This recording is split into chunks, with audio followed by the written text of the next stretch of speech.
ጤና ይስጥልን አድማጮች እንዴት ዋላችሁ? የሰዓቱን የትርታ 600 የሀገር ውስጥና የባህር ማዶ ዜናዎች ይዘን ቀርበናል። እስከ 6 ሰዓት ተኩል ድረስ አብራችሁ እንድትሆኑ በአክብሮት እንጋብዛለን። ከሀገር ውስጥና ከባህር ማዶ ዜናዎች በተጨማሪም የቢዝነስና የስፖርት ዜናዎችንም አካተን ቆይታ እናደርጋለን።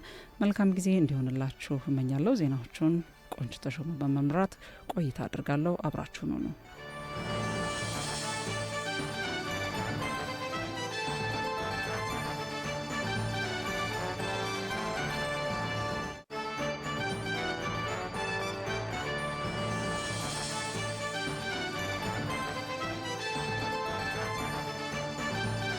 ህንድ ለኢትዮጵያ የልማት ጉዞ አስፈላጊውን ድጋፍ እንደምታደርግ የሀገሪቱ ጠቅላይ ሚኒስትር ናሬንድራ ሞዲ ገልጸዋል።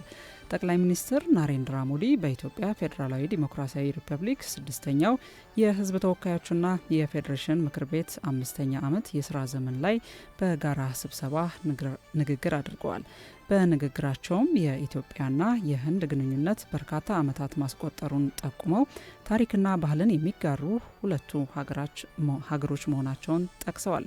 በተለይም በቴክኖሎጂ ሽግግር፣ በሳይበር ሴኩሪቲ፣ በአቅም ግንባታ፣ በግብርና፣ በትምህርትና በጤና ዘርፎች ሁለቱ ሀገሮች በትብብር ለመስራት ሀገራቸው ህንድ ፍላጎት እንዳላትም አመላክተዋል። በቀጠናዊ ሰላምና ጸጥታ ዘርፍም የህንድና የኢትዮጵያ ትብብር አስፈላጊ መሆኑን ገልጸው በዚህም መሰረት በይበልጥ ተጠናክሮ ይቀጥላል ብለዋል። ከአድዋ ድል ጋር በተያያዘም ኢትዮጵያኖች ቅኝ ላለመገዛት በልበ ሙሉነትና በአንድነት ያደረጉት ተጋድሎና ያገኙት ድልም የሚደነቅ ነው ብለዋል። ኢትዮጵያ አሁንም በቀጠናው ያላትን የሰላምና የመረጋጋት ሚና ጠቅላይ ሚኒስትሩ አድንቀዋል።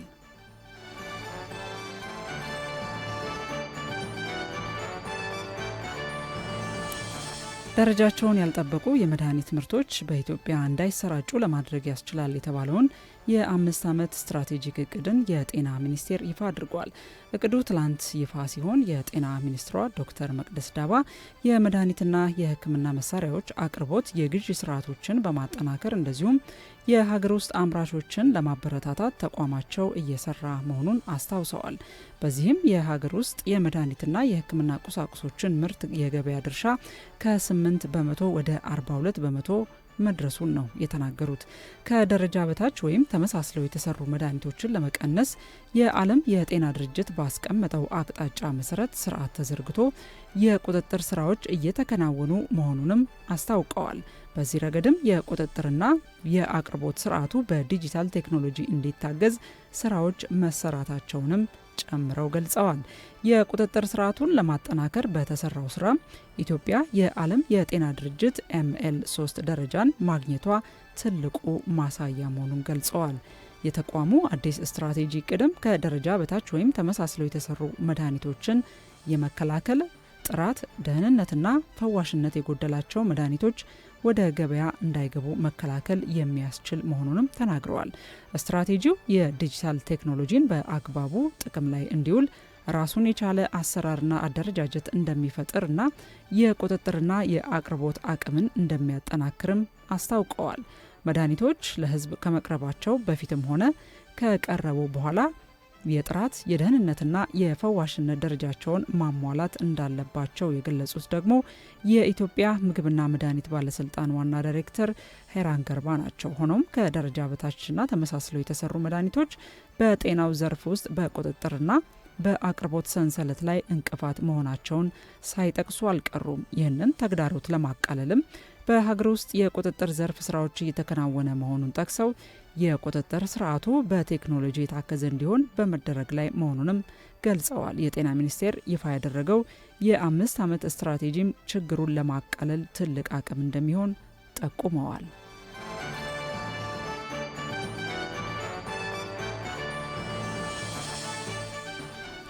15,000 ሐሰተኛ የብር ኖቶችን ለመሸጥ ሲንቀሳቀሱ የነበሩ 2 ግለሰቦች ከነ ኤግዚቢት በቁጥጥር ስር መዋላቸውን የአዲስ አበባ ፖሊስ ጠቅላይ መምሪያ ገልጿል። ተከሳሾቹ የወንጀል ድርጊቱን የፈጸሙት በልደታ ክፍለ ከተማ 7 ልዩ ቦታው አሰብ ሆቴል አካባቢ እንደሆነ ፖሊስ ጠቅሷል። ግለሰቡ በቁጥጥር ስርም ከነግብረ አበሩ የዋለው ምንጩ ያልታወቀ 15,000 ብር ሐሰተኛ የብር ኖቶችን በ8000 ትክክለኛ የኢትዮጵያ ብር ለመሸጥ ሲንቀሳቀሱ ህብረተሰቡ ለፖሊስ በሰጠው ጥቆማ ፖሊስ ተጠርጣሪዎችን በቁጥጥር ሊያውላቸው ችሏል።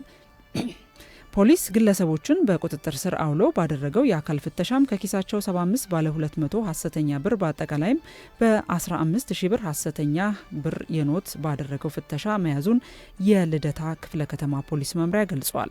ግለሰቦቹ በቁጥጥር ስር ውለው ምርመራው የቀጠለ መሆኑን የገለጸው የልደታ ክፍለ ከተማ ፖሊስ መምሪያ ሐሰተኛ የብር ኖት በህብረተሰቡ ላይ የሚያሳድረውን ኢኮኖሚያዊ ቀውስ በመረዳት ፖሊስ መሰል የወንጀል ድርጊትን ለመከላከል በሚያደርገው ጥረት ውስጥም ህብረተሰቡ የበኩሉን አስተዋጽኦ እንዲያበረክት ጥሪ አቅርበዋል።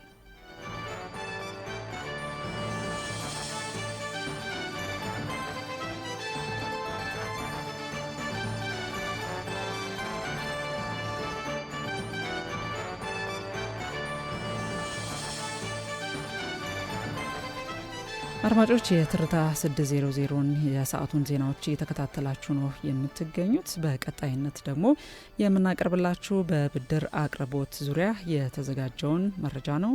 ባልደረባችን ንጉሱ በሪሁን አዘጋጅቶታል፣ እንደሚከተለው ይቀርባል። ለግለሰቦች እንዲሁም ለተለያዩ ጀማሪ ቢዝነሶች የሚደረግ የብድር አቅርቦት መኖር ለሀገር ኢኮኖሚ እድገት ያለው አበርክቶ የጎላ እንደሆነ የዘርፉ ባለሙያዎች ያነሳሉ።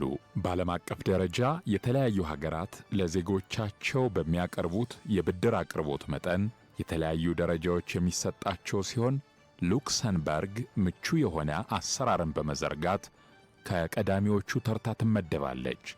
ሀገራት አሰራራቸው ቀላል፣ ግልጽ እንዲሁም ምቹ ከመሆኑም ባሻገር የወለድ ምጣኔያቸውም ተመጣጣኝ መሆን እንደሚገባ ነው ባለሙያዎች የሚጠቁሙት። በማደግ ላይ ያሉ ሀገሮች ግለሰቦች ብድር ለማግኘት ከሚቸገሩባቸው ሀገራት መካከል በቀዳሚነት እንደሚጠቀሱ የዓለም ባንክ መረጃ ያሳያል። እንደ ባንኩ መረጃ ከሀገራቱ የሕዝብ ቁጥር አንጻር ሲሰላ ብድር የሚያገኙት ከ1 በመቶ ያነሰ ነው። ለዚህም የዋስትና አለመኖር፣ የብድር መረጃ ውስንነት፣ የመሰረታዊ መረጃ መሰረተ ልማት አለመሟላት ጨምሮ የተለያዩ ምክንያቶች መኖራቸው ተነስቷል። በዛሬው የዳሰሳ መሰናዷችንም እንደ ኢትዮጵያ ያሉ ታዳጊ ሀገራት ለዜጎቻቸው የሚሰጡትን ብድር አቅርቦት ለማሳደግ ምን መስራት ይጠበቅባቸዋል ስንል የዘርፉን ባለሙያዎች ጠይቀናል። በአዲስ አበባ ዩኒቨርሲቲ የኢኮኖሚክስ መምህር ዶክተር አጥላው ዓለሙ ለትርታ እንደገለጹት የብድር አሰጣጥ ስርዓቱን የጠበቀና ባንኮች ማግኘት ከሚፈልጉት ትርፍ አንጻር ስለሚቃኝ የፖሊሲ አውጪዎች ሚና ጉልህ ነው። ባንኮች የራሳቸው ኦብጀክቲቭ አላቸው፣ ጎሎች አሏቸው። መንግስት የሚጠብቅባቸው ነገር አለ። እንደገና ደግሞ ዞር ብሎ ስታርታፕ ወይ ደግሞ ሰፖርት መደረግ አለባቸው ብሎ እንግዲህ ይሄ የፖሊሲ ዳይሬክሽንን የሚፈልግ ነው። ኢንጀነራል ሲታይ ማለት ነው። ማለት በአንድ ፊት ከባንኮች ብሔራዊ ባንክ የሚጠብቅባቸው ቆጣጠርባቸው መንገዶች አሉ። በሌላ በኩል ደግሞ ለስታርታፖች እርዳታ ይፈልጋል፣ ክሬዲት ምናምን እንደዚህ ይፈልጋል ይባላል እና የፖሊሲ ማጣጣሞች ይፈልጋል። እንግዲህ ዲቴይሉ መሰራት ያለበት በዛው በመንግስት ፖሊሲ አውጪዎች ነው። ይሄ ነገር ማጣጣም የሚያስፈልገው በአንድ ፊት ባንኮች ይሄን ያህል ነው ማበደር የምትችሉት፣ የምታበድሩትም ደግሞ ያው ነን ፐርፎርሚንግ የሆኑ ብድሮች እንዳይኖሩ፣ ከዚህ ፐርሰንት በላይ እንዳያድጉ እንደዚህ ሲባል እነሱም የራሳቸው ትርፍም ይፈልጋሉ፣ የራሳቸውም ፍላጎት አላቸው። ጥንቃቄም ደግሞ የሚጠበቅባቸው አለ። ያ የሚያስገድዳቸው ሁኔታ አለ። ወደ ምን ያመራሉ? ኩዊክ ሪተርን ወዳላቸው ወደ ሆልሴል ንግድና ወደ ችርቻሮ ንግድ ላይ ያተኩራሉ። ወዲያው ገንዘባቸውን የሚመልስላቸው ዲፎልት እንዳይኖር፣ ይሄ ማለት ኪሳራ እንዳይኖር፣ ያለመመለስ ያለመክፈል ችግር እንዳይመጣ አስተማማኝ ነው ያሉት ነገር ላይ ያተኩራሉ። እነኚህ ስታርታፕ እንደዚህ የመሳሰሉት ለግብርና ለስታርታፕ ኢንዱስትሪያል ስታርታፕስ ሌሎችም ቢዝነሶች አዳዲስ ለሚወጡ ሲባል ሪስክ አላቸው። ተማማኝ ነው የማትላቸው ግን ሪስክ ያላቸው አስፈላጊ ናቸው፣ መደገፍ አለባቸው።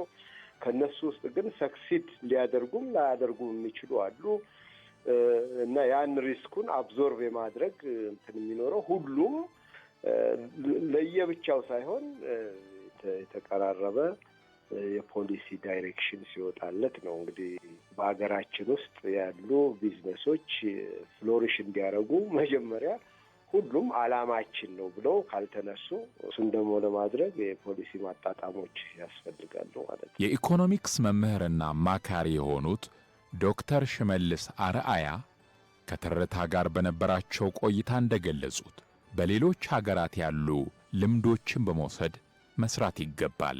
ለጀማሪ ቢዝነሶች የሚደረጉ ድጋፎች ከሀገር ውስጥ እስከ ዓለም አቀፍ የጋራ ትብብርን የሚጠይቅ እንደሆነም ነው ምሳሌዎችን በማንሳት ያስረዱት።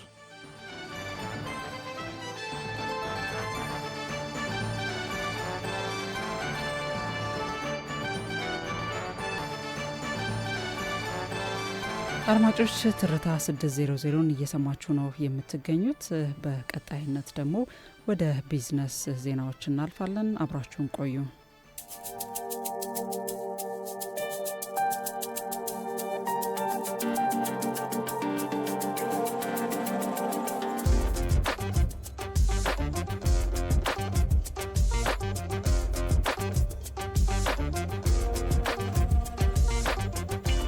ወደ ቢዝነስ ዜናዎቻችን አልፈናል። የኢትዮጵያ አየር መንገድ በአንድ ጊዜ 1000 ተጓዦችን ማስተናገድ የሚችል የፕላቲኒየም ደረጃ ያለው ፕሪሚየር ላውንጅ አስመርቋል።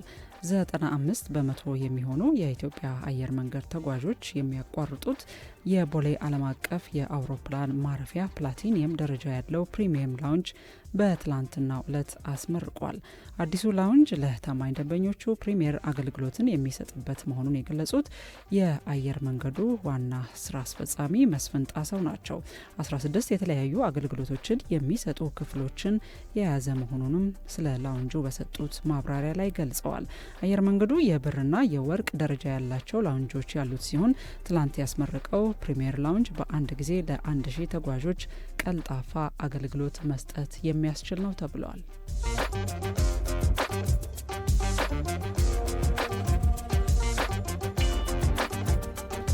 የኢትዮጵያ ኢኮኖሚ ማሻሻያ እርምጃዎች የውጭ ቀጥተኛ ኢንቨስትመንትን ለመሳብ ምህዳር እየፈጠሩ መሆኑን በኢትዮጵያ የጀርመን ምክትል አምባሳደር ፈርዲናንድ ቮን ቫሄ ገለጹ።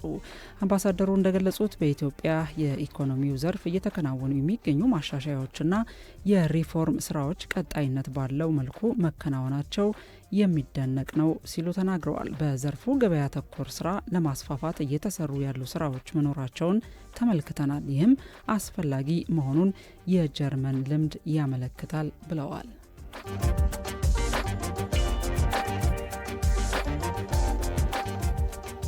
አድማጮች የሀገር ውስጥና የባህር ማዶ እንደዚሁም የቢዝነስ ዜናዎቻችንን ነበረ የተከታተላችሁት።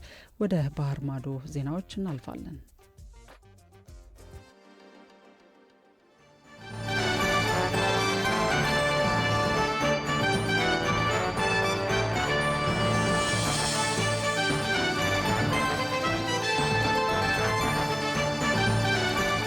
ዩጋንዳ ለመሰረተ ልማት ግንባታ የሚውል $608 ሚሊዮን ከአበዳሪዎች ለመበደር ማቀዷ ተሰምቷል።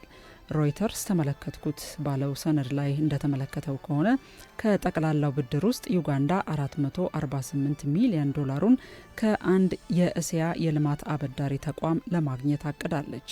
የሀገሪቱ መንግስት የብድር መስመሮቹን ለማጽደቅ ለህግ አውጪዎች ጥያቄ ለማቅረብ ማቀዱን ሰነዱ ቢያሳይም በብድሩ ስለሚከናወኑ ልዩ የተባሉ ፕሮጀክቶች ዝርዝር ግን መረጃ አልሰጠም ተብሏል።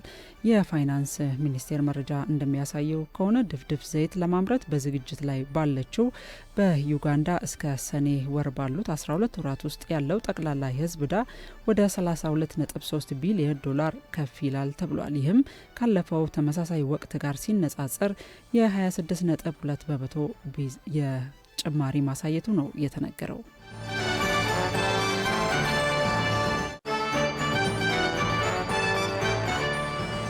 አድማጮች የትርታ 600 ዜናችን እንደቀጠለ ነው። ወደ ሌላኛው የባህር ማዶ ዜና ስናልፍ ሱዳንን እናገኛለን። የሱዳኑ መሪ ጄኔራል አልቡርሃን በሱዳን ያለው ጦርነት እንዲቆም ለማድረግ ከአሜሪካው ፕሬዚዳንት ዶናልድ ትራምፕ ጋር ለመስራት ዝግጁ መሆናቸውን ገልጸዋል። የሱዳን የውጭ ጉዳይ ሚኒስቴር ይፋ ባደረገው መግለጫ ላይ እንደተገለጸው ከሆነ አልቡርሃን በሪያድ ያደረጉትን ይፋዊ ጉብኝት ሲያጠናቅቁ ሱዳን ሰላምን ለማስፈንና ግጭትን ለማቆም ከፕሬዚዳንት ዶናልድ ትራምፕ ከውጭ ጉዳይ ሚኒስቴር ማርኮ ሩቢዮና በሱዳን የሀገሪቱ የሰላም መልእክተኛ ከሆኑት ማሳድ ቡሎስ ጋር ለመተባበር ቁርጠኛ መሆኗን ተናግረዋል። ወደ ሳውዲ መዲና የተደረገው ጉዞም በልዑል መሐመድ ቢን ሰልማን ግብዣ የተከናወነ እንደሆነ ተነግሯል። እንደ ሱዳን መንግስት ምንጭ ከሆነ ውይይቱ ያተኮረው የሳውዲው ልዑል በቅርቡ ወደ ዋሽንግተን ዲሲ ባደረጉት ጉብኝት ወቅት ለአሜሪካው ፕሬዝዳንት ባቀረቡት በሱዳን ያለውን ጦርነት ለማቆም በሚያስችለው ግንኙነት ላይ ያተኮረ ነው ተብሏል።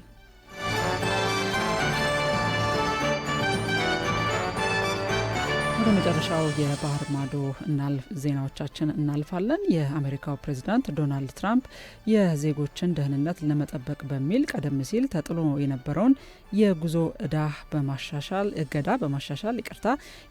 እገዳን በማሻሻል 7 አዳዲስ ሀገሮችን በዝርዝር ውስጥ ማካተታቸው ተሰምቷል። ትላንት ከዋይት ሀውስ የወጣው መግለጫ ላይ እንደተመለከተው ከሆነ ፕሬዝዳንቱ አገሪቱን ከብሔራዊ ደህንነት ስጋት ለመጠበቅ ሲሉ አዲስ አዋጅ ፈርመዋል። ይህ አዋጅ በተለይም የዜጎቻቸውን ማንነት በማጣራት መረጃ በመለዋወጥና በቪዛ አሰጣጥ ሂደት ላይም ከፍተኛ ክፍተት አለባቸው የተባሉ ሀገሮችን ትኩረት ያደረገ ነው ተብሏል። እገዳው የተጣለባቸው ሀገሮችም በዚህ አዲስ ውሳኔ መሰረት ከቀጣይ ጥር 1 ቀን ጀምሮ ሙሉ የጉዞ እገዳ ይጣልባቸዋል ተብሏል። እገዳ የተጣለባቸው ሀገሮችም ቡርኪና ፋሶ፣ ማሊ፣ ኒጀር፣ ደቡብ ሱዳንና ሶሪያ እንደዚሁም የፍልስጤም አስተዳደር መሆናቸው ተገልጿል። ከዚህ በተጨማሪም ቀደም ሲል በከፊል እገዳ ተጥሎባቸው የነበሩት ላኦስና ሴራሊዮን አሁን ላይ ሙሉ በሙሉ ወደ አሜሪካ እንዳይገቡ መታገዳቸውም ተሰምቷል።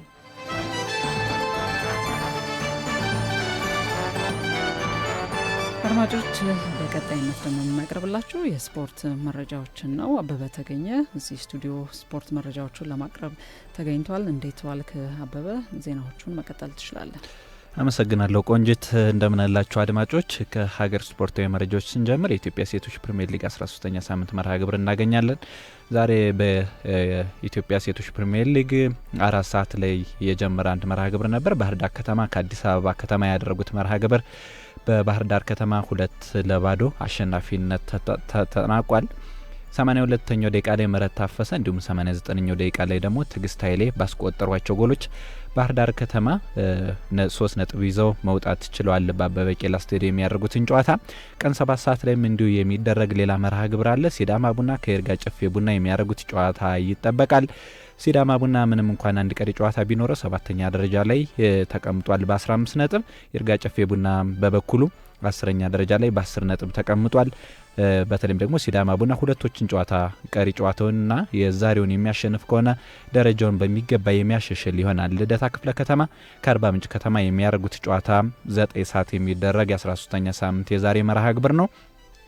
ልደታ ክፍለ ከተማ ጥሩ መነቃቃት ላይ ያለ ቲም ነው።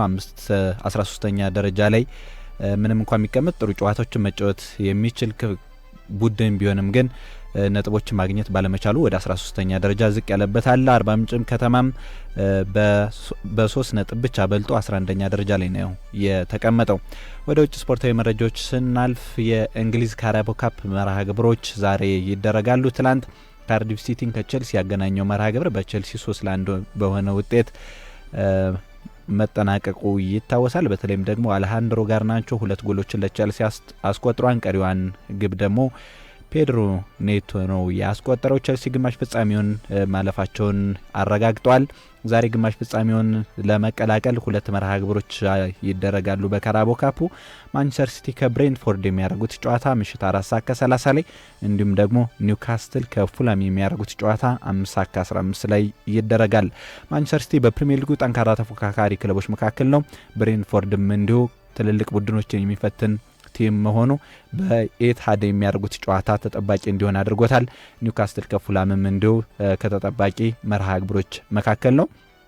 በርከት ያሉ የስፔን ኮፓ ዴልሬ ጨዋታዎችም ይደረጋሉ። ትላንት ተጠባቂ ከነበረው የስፔን ኮፓ ዴልሬ ጨዋታ ባርሴሎናን ከጓዳላጃራ ያገናኘው መርሃ ግብር በባርሴሎና 2-0 አሸናፊነት ተጠናቋል። በተለይም ደግሞ ቴር ስቴገን ከ6 ወር ጉዳት በኋላ ጨዋታ ያደረገበት መርሃ ግብር ነበር። ሃንሲ ፍሊክም ቴር ስቴገን በቀጣይ ጨዋታዎች ብቁ መሆኑን ለማረጋገጥ ትላንት አሰልፈነው ነበረ፣ ብቁ መሆኑን ማሳይቶናል ብሏል።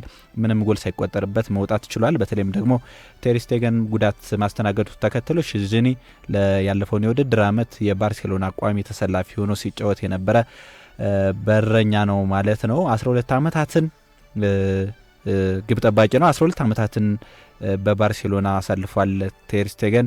አሁንም ባርሴሎናን በማገልገል ላይ ይገኛል። ዛሬ የሚደረጉ በርከት ያሉ መርሃ ግብሮች አሉ። ከተጠባቂዎች መካከል ባላሪያስ ከአትሌቲኮ ማድሪድ ምሽት 3 ሰዓት ላይ ጨዋታቸውን ያደርጋሉ። አሌቪስ ከሲቪያ 5 ሰዓት ላይ፣ ታላቬራ ከሪያል ማድሪድ ደግሞ 5 ሰዓት በተመሳሳይ ጨዋታቸውን የሚያደርጉ ነው የሚሆነው። በአፍሪካ የወዳጅነት ጨዋታ እንዲሁ የሚደረጉ መርሃ ግብሮች አሉ። በተለይም ደግሞ የአፍሪካ ዋንጫ ታህሳስ 12 በኛው ዲሴምበር 21 ይደረጋል። ከዚህ አስቀድሞ እንግዲህ ሀገራት የወዳጅነት ጨዋታቸውን እያደረጉ ነው የሚገኙ። ትላንትም የተደረጉ መርሃ ግብሮች ነበሩ። ዛሬ ቀን 10 ሰዓት ላይ አንጎላ ከሞዛምቢክ ጨዋታቸውን ያደርጋሉ። ዩጋንዳ ከጋቦንም እንዲሁ ጨዋታቸውን የሚያደርጉ ነው የሚሆነው በወዳጅነት ጨዋታ። ከዚህ ወጣ ስንል በቀጣይ በ2026 እንግዲህ አሜሪካ፣ ሜክሲኮ የሚያዘጋጁት የዓለም ዋንጫ አለ። ከሱ ጋር ተያይዞ እንግዲህ ሴኔጋልና ኮትዲቫር ደጋፊዎች ወደ አሜሪካ እንዳይገቡ ክልከላ ተጥሎባቸዋል። የአሜሪካ መንግስት የጉዞ ክልከላ ያደረገባቸው የዓለም ዋንጫ ተሳታፊ ሀገራት ቁጥር ከፍ ማድረጉም እንዲሁ ተገልጿል። አሁን ላይ በአሜሪካ 2 የዓለም ዋንጫ ጨዋታ የሚያደርጉ ሴኔጋልና ኮትዲቫር ጉዞ እገዳ እንደተጣለባቸው ነው የተገለጸው። ይህን ተከትሎ ከኢራንና ከሀይቲ በመቀጠል የጉዞ ክልከላ የተደረገባቸው ተጨማሪ የዓለም ዋንጫ ተሳታፊ ሀገራት ናቸው። የሀገሪቱ አስተዳደር እንግዲህ ከሁለት ሀገራት ለዓለም ዋንጫ ወደ አሜሪካ ለማምራት ያሰቡ ደጋፊዎች ቪዛ የሚያገኙበት እድል ጠባብ ሊሆን እንደሚችል ነው የተገለጸው። የአሜሪካ ስቴት ዲፓርትመንት ቃል አቀባይ በሰጡት አስተያየትም አሜሪካ ድንበርና ዜጎቿን ለመጠበቅ የፕሬዚዳንቱን መመሪያ እየተገበረች ነው ብለዋል። የቪዛ ክልከላ ከተደረገባቸው ሀገራት ስፖርተኞች ወይም የቡድን አባላቶች እና ቤተሰቦቻቸው ብቻ ወደ አሜሪካ መግባት ይፈቀድላቸዋል። ደጋፊዎች ግን ወደ አሜሪካ የመሄድ እድላቸው ጠባብ እንደሆነ ነው እየተዘገበ የሚገኘው። ቆንጀት የስፖርታዊ መረጃዎችን ከዚህ ጋር ላብቃ። ቀደም ሲልም በዜና እኛም እየተመለከት ነው ነበረ። አሜሪካ በተለያዩ ሀገሮች ላይ የቪዛ እገዳ እየጣለች ነው የምትገኘው በከፊልና ሙሉ ለሙሉ። አንተም በመረጃህ ላይ እንዳካተትከው የዓለም ዋንጫ ተሳታፊ የሆኑ ሀገሮችም እንደዚሁ ይገኙበታል። በተለይ እንግዲህ በልዩነት ሊታዩ ይችላሉ ተሳታፊ ከመሆናቸው አንጻር፣ ግን ለደጋፊ ደግሞ በጣም መጥፎ አጋጣሚ እንደሆነ ነው የሚነገረው። ፕሬዚዳንት ዶናልድ ትራምፕ በቀጣይ ጊዜያትም ለየጨዋታዎችም ተጽዕኖ ይኖራል። ደጋፊዎች ስቴዲየም ገብተው ቡድኖቻቸውን አለማበረታታቸው ምናልባት በቡድኑ ላይ የሚኖረው ተጽዕኖ ሊኖር ይችላል። ይህ ደግሞ ያው በአሜሪካ ፖሊሲ እንዲገቡ መከልከላቸው ደግሞ ሌላ አጣብቂኝ ጉዳይ ውስጥ መግባታቸውንም ያሳየናል።